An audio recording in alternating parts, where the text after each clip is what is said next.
오늘 저는 함께 웃고 함께 울라라는 제목으로 하나님의 말씀을 증거하겠습니다. 요즘은요, 인공지능이 너무너무 발전을 해가지고 인류의 삶을 위협하는 단계로까지 나갔습니다. 어느 정도냐면 인간처럼 말도 한답니다. 대답도 해요. 또 스스로 학습을 해요. 성장을 한답니다. 기계가. 과거에는 노동 분야만 인력을 대체하는 수준이었는데 그것이 아니라 이제는 의료계, 법조계, 예술계, 음악계통까지 창조적인 영역까지도 침범을 하고 들어와 버렸습니다. 정말로 엄청난 변화가 일어났어요. 지금 우리가 상상하지도 못하는 변화들이 지금 일어나고 있습니다. 자율주행차는 기본이고 이제 인공지능이 음악을 막 만들어줘요. 그림도 그려줘요.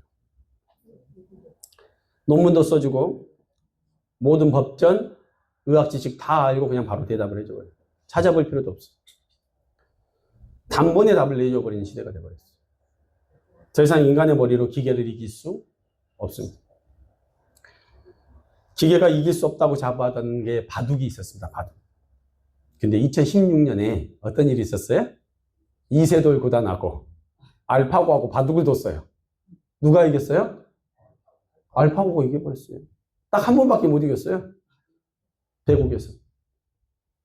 인간이 져버렸어요. 이거는요, 많은 걸 의미합니다.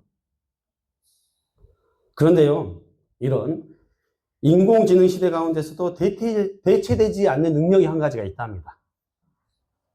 그게 바로 뭐예요? 공감 능력입니다. 공감 능력. 공감 능력. 기계는요, 인간의 감정으로부터 나오는 감정 자체를 학습할 수 있어요. 요즘에는 어떻게 하냐면, 이게 모니터가 얼굴을 딱 비춰보고 있으면 미세한 움직임 있죠. 얼굴에 이렇게 막 미세한 움직임을 보고 감정을 캐치를 해요. 그래서 지금 이 말하는 사람이 어떤 감정인지를 논리적으로, 이게 학습적으로는 파악을 할 수 있지만, 기계는 감정을 느껴요, 못 느껴요? 못 느끼죠. 감정은 누구만 느껴요? 사람, 인간이 느낄 수가 있다. 우리가요, 이 공감에 대한 부분을 얘기할 때, 이 동정하고 헷갈리면 안 됩니다. 동정. 공감과 동정. 이게 헷갈리면 안 되는데, 동정이라는 것은 뭐냐면, 동정입니다. 상대방을요, 나의 입장과 나의 생각대로 이해를 하는 거예요. 동정은. 즉, 동정의 중심은 나예요, 나. 내가 이해하고 내 생각으로 판단하는 것이죠. 그런데 공감은 뭐냐? 내가 아닌 상대방의 입장에서 생각하고 상대방의 입장으로 이해해 주는 거예요. 같아요, 틀려요? 틀리죠. 공감하고 그 다음에 여기 동정은 완전히 다른 것입니다. 자, 여러분, 그러면 여러분들은요, 동정받고 싶으세요? 공감받고 싶으세요? 공감받고 싶으시죠? 그죠? 저도 그래요. 저도 누군가로부터 공감을 받고 싶어요.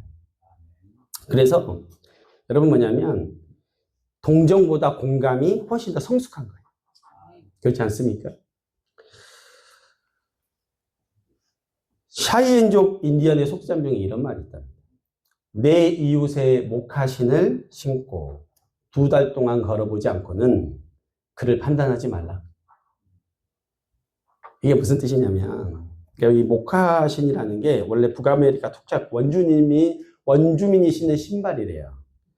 사슴 가죽으로 만든 건데 굽이 낮아가지고 이렇게 한 통으로 된 신발인데, 이 말은 뭐냐면 상대방의 입장에 처해보지 않고는 말하지 말아라는 거예요.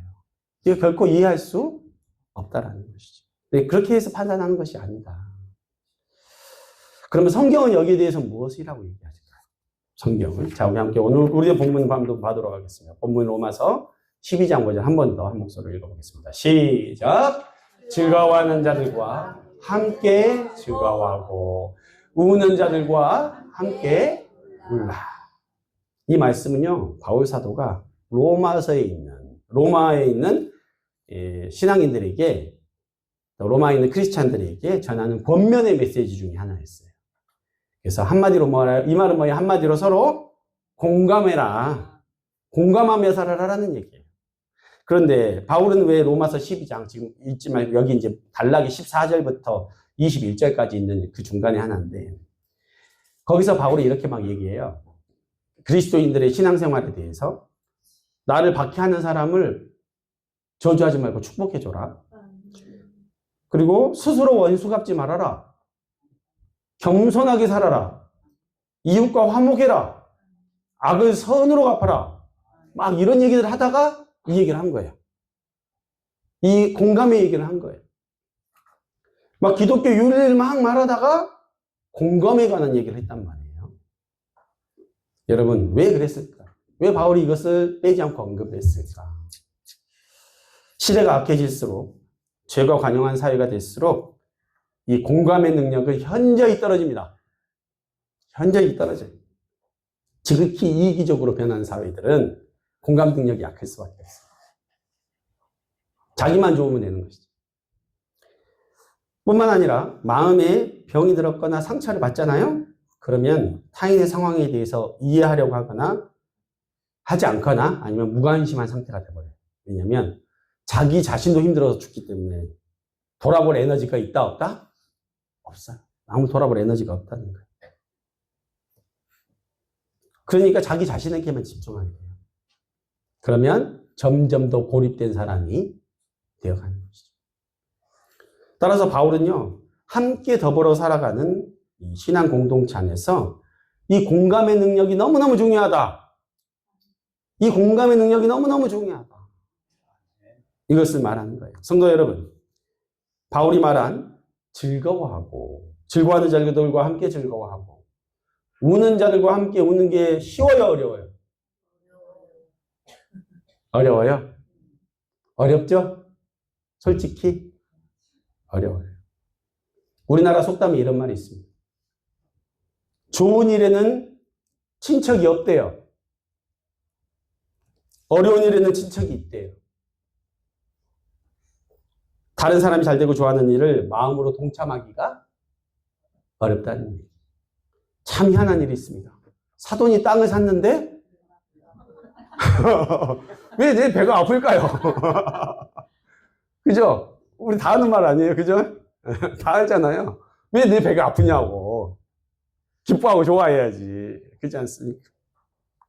이게 우리 현실이라는 것이죠. 여러분, 공감하며 사는 것이 쉽지가 않습니다. 공감해주는 삶은요, 마음이 건강한 사람이 할 수 있어요, 사실. 은혜를 받은 사람이 할 수 있는 거예요. 에너지가 밖으로 향하는 사람이 할 수 있는 거예요. 충분히 은혜를 누린 사람만이 가능한 일이라는 거예요. 그래서 가장 먼저 내가 은혜를 누리는 것이 중요하다. 나는 다 죽어가는데 뭐 누구를 도와준다. 그죠? 그래서 내가 먼저 은혜를 누려야 돼. 그래야 우리 눈이 에너지가 밖을 향할 수 있다는 것이. 오늘 이 공감에 관한 메시지가 우리에게 주는 교훈, 저는 두 가지만 살펴보려고 합니다. 첫 번째는요, 우리 교회 공동체의 하나됨을 위해서 서로 공감해 주는 것이 너무너무 중요하다는 것입니다. 우리의 하나됨을 위해서. 이건 너무너무 중요한 문제예요. 성경에서 공감을 잘한 사람이 누굴까? 많이 있겠지만 그 중에 저는 바울을 소개하고 싶습니다. 바울은 뭐냐면 고린도후서 11장 29절에 우리 함께 읽어볼까요? 시작. 누가 약하면 내가 약하지 아니하며 누가 실족하게 되면 내가 애타지 아니하더냐. 자기가 그렇게 했다는 얘기죠. 되묻는 것은. 바울은요, 모든 교회를 위해서 마음을 같이 하고 양떼들의 아픔과 연약함을 공감하던 목자였어요. 참 목자였죠. 그는요, 누군가가 기뻐하면 함께 기뻐했고요, 누군가가 슬퍼하면 함께 슬퍼해 주었어요. 사실 공감을 할 수 있어야 기도도 나오는 것입니다, 여러분. 국가의 영적 위기 상황이나 위기 상황이 나의 문제로 여겨져야 내가 국가를 위해 기도하는 거예요. 내 이웃의 아픔이 나의 아픔처럼 여겨져야 기도가 되는 거예요. 그렇지 않습니까? 이웃의 문제가 나의 문제처럼 여겨져야 내가 그것을 위해서 기억하면서 기도하고, 그죠? 물질로서 돕기도 하고 그 사람을 위해 기도해 줄 수 있는 것입니다. 최근에 제가 아는 지인이 집을 이사를 가야 되는데 이사 갈 집은 이미 집을 빼고 이사를 가지 않고 먼저 갈 집부터 계약을 해버렸대요. 그리고 6월 15일에 이사를 가야 되는데 집이 2달 넘게 내놨는데 안 나간대요. 너무 간절히 하는 거야. 그래서 내가 잠깐 들렀을 때 저한테 기도 좀 해줘요. 이렇게 하는 거예요. 그래서 내가 알았다. 기도해 주겠다. 하나님 앞에서 하나님 이사 가야 된다는데 얼마나 속이 타겠습니까? 그래서 내가 아침마다 하나님 5월 말까지는 집 나가게 해주십시오. 그렇게 내가 기도하고 기도한 사람은 알잖아요. 그래서 5월 말일 저녁에 밤 10시에 내가 전화를 했어요. 어떻게 되냐? 근데 이분이 내가 나한테 기도 부탁한 것도 까먹고 있었던 거예요. 근데 저는 기도했어. 근데 딱 그러는 거예요. 아니 목사님 어제 나갔다고 늦게 갑자기 하나님의 은혜. 그 간절함을 저도 경험해보고 했으니까 기도를 안 해줄 수 없는 것이죠. 기도 부탁한 사람은 잊어먹었는데 저는 기도하게 되더라고요. 왜냐하면 저도 그때를 기억하고 그때 그 아픔 조리던 상황들을 저가 아니까 그 사랑의 마음으로 기도가 되더라는 거예요. 여러분 바울은요 교인들을 위해서 밤낮으로 기도했었습니다. 빌립보서 1장 8절에 그는 이렇게 고백해요. 1장 8절 읽어볼까요? 시작. 내가 예수 그리스도의 심장 너희 무리를 얼마나 사모하는지 하나님이 내 증인이시다. 와, 이렇게 하나님 앞에서 고백할 수 있을 정도면 얼마나 그가 진심을 다해서 기도해주고 사랑했는지 알 수가 있습니다. 여러분 성도가 주 안에서 서로 사랑하면 기도해주게 되어 있습니다. 사랑하면 공감하게 되고 공감을 하게 되면 기도해주게 되어 있는 거예요. 이거는 당연한 수순이에요. 연결고리라는 거예요. 빌립보서 1장 3절 4절에서 바울은요 빌립보 교인들을 생각하면 감사하고 기쁨으로 하나님 앞에 간구하게 된대요. 기도드린다고 막 고백을 해요. 스스로. 또 골로새서에서도 마찬가지예요. 골로새서 1장 3절에 읽어봅니다. 우리가 너희를 위하여 기도할 때마다 하나님 곧 우리 주 그리스도의 아버지께 감사하노라. 또 9절에 이로써 우리도 듣던 날부터 너희를 위하여 기도하기를 그치지 아니하고 구하노니. 기도하기를 그치지 아니하고 구하노니. 성도 여러분, 교회 공동체에 사랑이 없으면 서로 기도해 주는 일, 서로 돌아보는 일에 소홀해질 수밖에 없습니다. 그러나 율법보다 우선하는 것이 사랑입니다. 예배도 중요하지만 이웃을 사랑하는 것도 중요합니다. 누가복음 10장에서 어떤 율법 교사가 예수님께 물어요. 내가 무엇을 하여야 영생을 얻겠습니까? 라고 이렇게 물어요. 근데 예수님께서 이렇게 대묻습니다. 율법에 뭐라고 써있니? 이렇게 물어보니까 그는 이렇게 대답하죠. 주 너희 하나님을 사랑하고 또한 내 이웃을 내 자신과 같이 사랑하라고 하셨습니다. 라고 이렇게 대답하니까 맞다? 맞아. 그럼 네가 그렇게 가서 이웃을 사랑해. 이렇게 얘기를 했는데 그때 그는 자신을 옳게 보이려고 한 번 더 묻습니다. 그러면 내 이웃이 누굽니까? 라고 묻습니다. 근데 예수님께서 대답하신 것이 그 유명한 예화입니다. 무슨 예화죠? 선한 사마리아의 이 예화죠.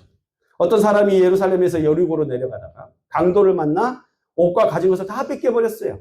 거의 맞아서 죽을 지경이 됐어요. 그런데 한 제사장이 그 길로 내려가다가 그걸 봐요. 근데 어떻게 해요? 그를 피하여 지나갑니다. 피하여 지나갑니다. 또 성전을 섬기는 레위인이 그곳에 이르러 또 그걸 봅니다. 그런데 그도 어떻게 합니까? 동일하게 피하여 지나갑니다. 그런데 그 사람들이 보통 무시하고 멀리하는 어떤 사마리아 사람, 이름도 안 나요. 어떤 사마리아 사람이 여행한 중에 그곳에 이르러 그를 보고 불쌍히 여깁니다. 가까이 가서 기름을 붓고 포도주를 그 상처에 붓고 싸매고 자기는 내리고 자기의 짐승에 그를 태워서 주막으로 데리고 가서 돌봐줍니다. 예수님은 그에게 이 예화를 말한 다음에 이렇게 묻죠. 누가 이 강도 만난 자의 이웃이 되겠느냐? 그가 뭐라고 대답합니까? 그 율법교사가 대답하기를 사마리아 사람이 이웃입니다 라고 대답하지 않아요. 아까 1, 2, 3 했잖아요. 사마리아 사람이 그의 이웃입니다 라고 대답하지 않습니다. 뭐라고 대답한지 아십니까? 자비를 베푼 자입니다.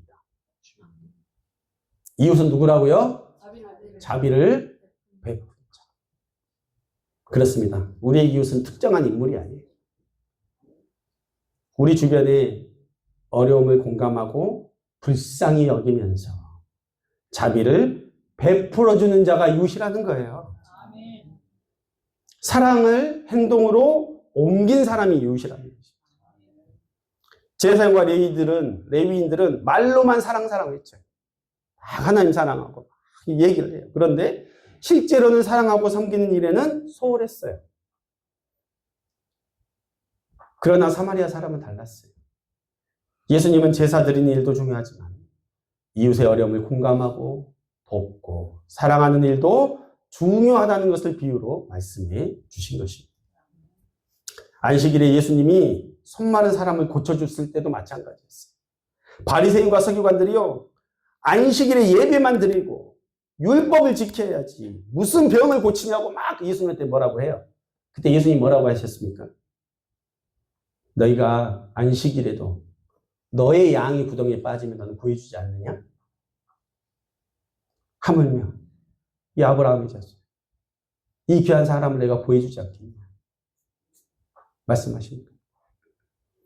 우리는 자기도 모르게 율법주의자가 될 수도 있습니다. 그러나 율법의 기본 정신은 뭐다? 사랑이에요. 하나님 사랑과 이웃 사랑이 함께 가는 것입니다. 우리 가마골 전원교회가 다른 교회보다 다른 점이 무엇이 있어야 할까요? 무엇이 우리 교회의 모습을 대변해 줄 수 있어요? 우린 다 연세도 많고 지옥도 산골이라서 무슨 대단한 일을 할 수도 없어요. 우리는. 그렇지 않습니까? 그러나 우리도 하나님께 칭찬받는 일을 할 수 있습니다. 여러분. 서로 깊이 있게 공감해주고 사랑해주는 일입니다.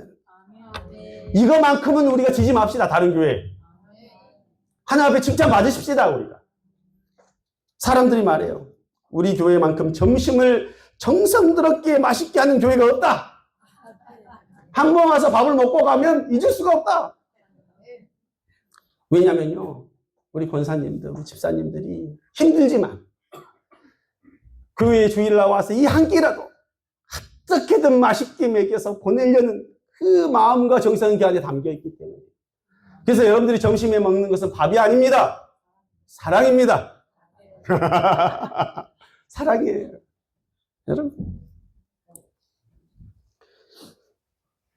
여러분 누가 아프다고 하면 다 같이 찾아가서 그죠? 누가 상을 당해도 내 마음처럼 아파해주고 돌아봐주고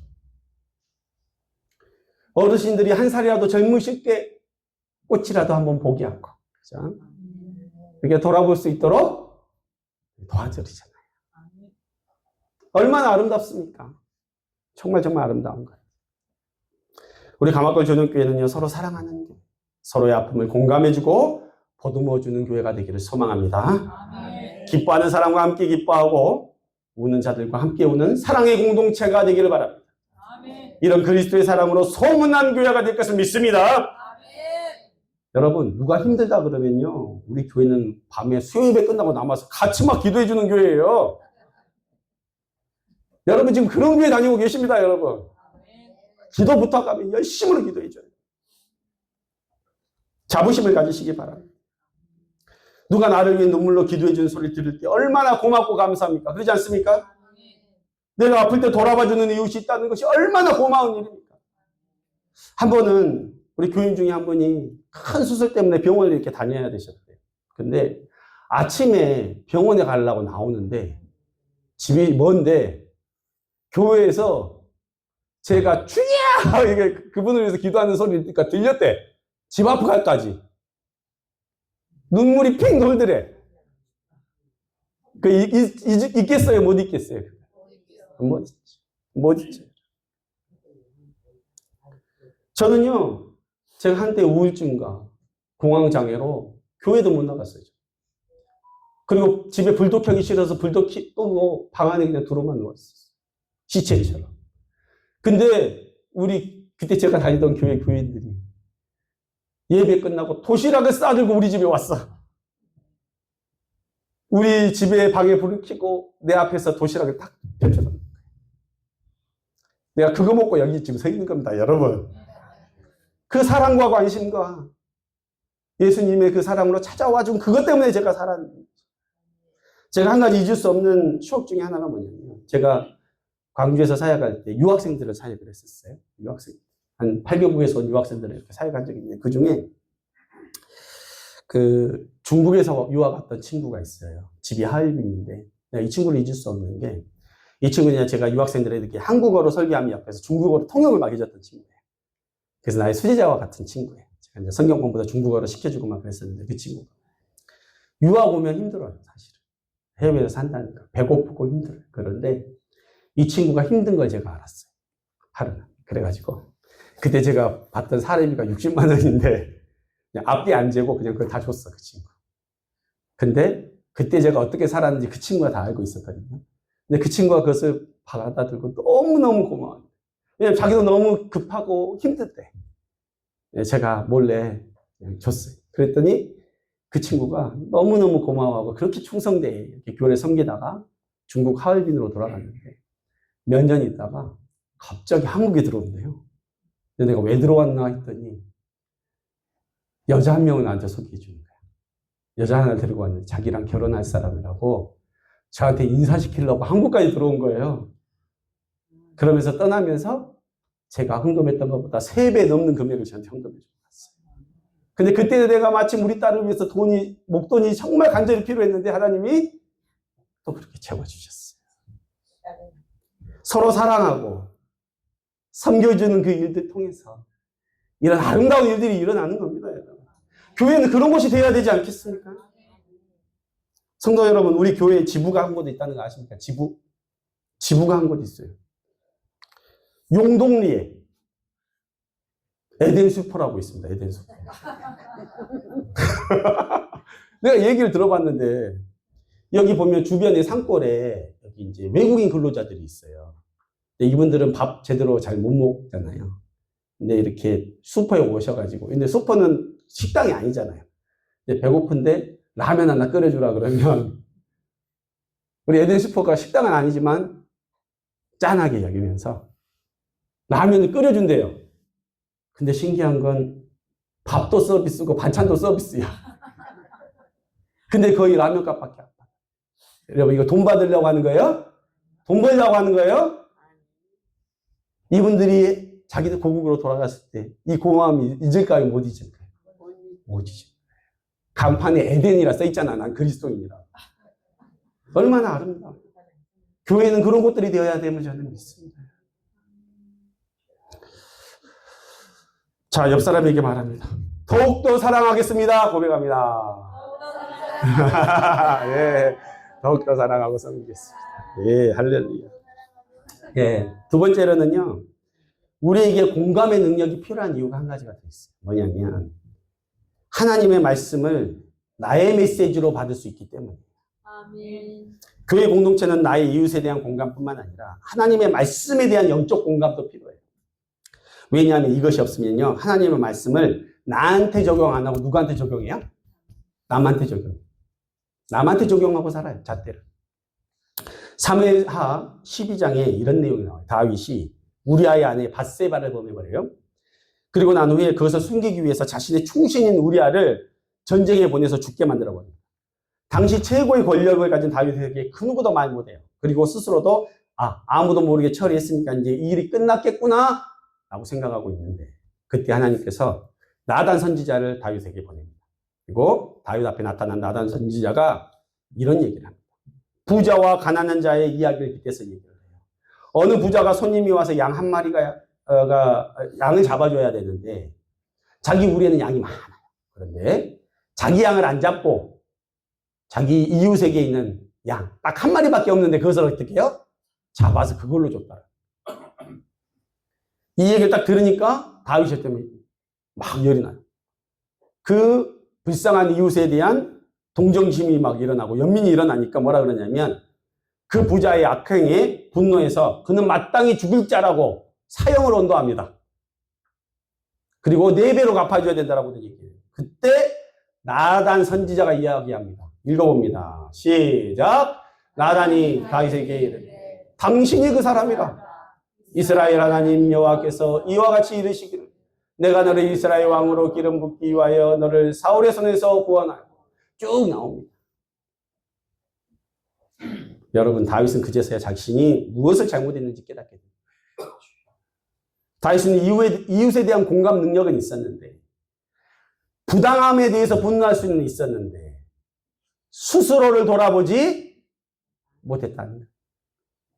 말씀의 잣대만 남에게 들이대고 자신을 비춰보지 못했다는 거예요. 이게 안 되는 사람이면 어떤 일이 벌어지냐. 남한테 사랑을 베풀고 헌신 수고 많이 하는데 왜 너는 그거 못해? 라고 정지하는 사람이 돼버려요. 그 말씀의 잣대를 자기한테 보내지 못하면 나는 이렇게 사랑하고 섬기고 돕는데 왜 너는 못해? 너 왜 그거밖에 못해? 정지하는 사람이 돼버린다는 거예요. 그런 하나님의 말씀은 누구를 위한 겁니까? 나를 위한. 그를 위한 메시지는 없어요. 다 뭡니까? 나를 위한 메시지.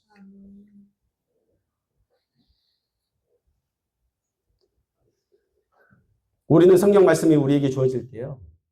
내가 그 현장의 주인공이 되어서 나에게 말씀하시는 예수님을 만나야 합니다. 아멘. 나의 죄를 드러내신 하나님 앞에 서야 합니다. 그것이 성경 말씀에 대한 영적인 공간입니다. 구원 초청 잔치집에 주인이 손님들을 부르지만 아무도 그 초대에 신경 쓰지 않았어요. 주인은 소와 살찐 짐승도 잡고 손님들을 위해서 정성껏 음식도 준비했지만 정작 초청받은 사람들은 함께 기뻐할 마음이 없는 거예요. 다 자기 할 일들에 바빠요. 영적 공감이 없는 사람들의 모습이에요. 예수님이 그렇게 초청을 해도 신경도 안 써요. 신경도 안 써요. 하나님이 독생자 예수를 이 세상에 보내셔서 구원으로 초청하시는데 반응이 없다는 거예요. 예수님은요, 우리의 모든 희로애락을 다 경험하시고 체휼하셨으므로 인간의 모든 고통과 아픔을 다 아시는 분이시고 이해하시는 분이십니다. 성령으로 우리 안에 내주하셔서 우리를 위해서 탄식하시고 우리를 위해 기도해 주시는 분이심을 믿으시기 바랍니다. 말씀으로 우리를 양심을 깨워주시는 분이십니다. 우리 안에서 우리를 참된 위로와 은혜를 주시는 하나님이심을 여러분 믿으시기 바랍니다. 말씀을 통해서 나에게 하시는 성령의 음성을 듣는 자는 말로 표현 못할 하나님의 크신 위로와 은혜를 입을 줄 믿습니다. 하나님의 사랑, 예수님의 용서와 자비가 성경에 다 기록이 되어 있습니다. 내가 가늠한 여인이고 내가 문둥병 걸린 사람이라는 것을 아는 것이 하나님의 은혜를 입는 것임을 여러분 기억하시기 바랍니다. 이 말씀에 대한 공감 능력이 우리 모두에게 있기를 축원합니다. 하나님의 말씀, 레마의 메시지가 나에게 있을 때 우리는 하나님으로부터 오는 참된 힘과 위로를 얻을 수 있습니다. 결론을 맺겠습니다. 아버지, 당신의 마음이 있는 곳에 나의 마음이 있기를 원해요. 이런 찬양의 고백이 있습니다. 하나님의 마음은 늘 가난하고 소외되고 외로운 자들, 아픈 자들 향해 계심을 기억하시기 바랍니다. 우리가 서로 함께 웃고 함께 우는 공동체가 되기를 바라고 계십니다. 지금 누군가가 외롭고 고통당하는 사람이 있다면 그들을 돕고 힘을 주어야 합니다. 그것이 하나님을 사랑하고 내 이웃을 내 몸과 같이 사랑하는 일이라는 것입니다. 지금 누군가가 힘들어서 홀려 외로이 눈물 짓고 있지만요. 언젠가 나도 그런 외롭고 힘든 사람이 될 수 있음을 여러분 기억하시기 바랍니다. 내 주변 이웃에 대한 깊은 공감, 또한 하나님의 말씀에 대한 영적 공감이 우리 안에 있음으로 말미암아 정말 아름다운 사랑의 공동체, 하나님이 기뻐하시는 교육의 공동체로 성장할 수 있기를 예수님의 이름으로 축원합니다. 기도하시겠습니다. 오늘 받은 말씀 가지고 우리 함께 잠깐